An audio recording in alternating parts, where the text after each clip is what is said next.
Grilled Alaska king crab may seem like an intimidating recipe, but I'm going to show you just how easy it really is. Hi, I'm Chef Mike, and today we're making grilled king crab with a garlic butter sauce. Alaska king crab is found in the coldest waters of the North Pacific. They are the largest crab legs on the market. King crab is loved for its sweet flavor. One thing to keep in mind is king crab legs are sold pre-cooked, so you just need to reheat them on the grill, which usually only takes about 10 minutes. If the crab legs are frozen, just thaw them overnight in the refrigerator.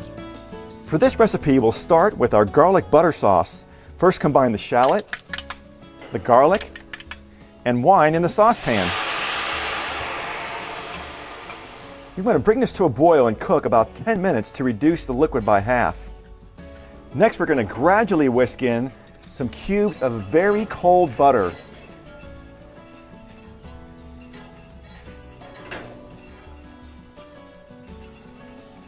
Reduce the heat to medium and continue to whisk until all the butter is melted and the sauce is smooth. Pour the sauce through a fine strainer into a small serving bowl. Until we are ready to serve the sauce, cover it and keep it off to the side.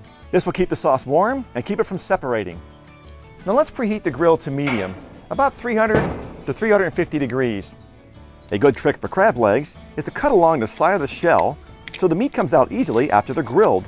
Kitchen shears are a great tool to have, and they make cutting the tough shell easier. Brush both sides of the crab legs with the oil so they won't stick to the grill.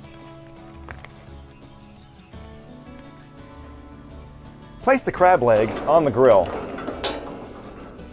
Grill them 5 to 6 minutes per side. We are looking to just reheat them so the meat doesn't get too tough and so that the shells don't char.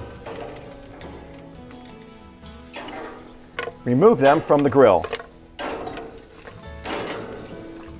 Arrange the crab legs on a large serving platter and serve them with the garlic butter sauce. This impressive recipe is so easy to make, so try the recipe tonight or at your next barbecue.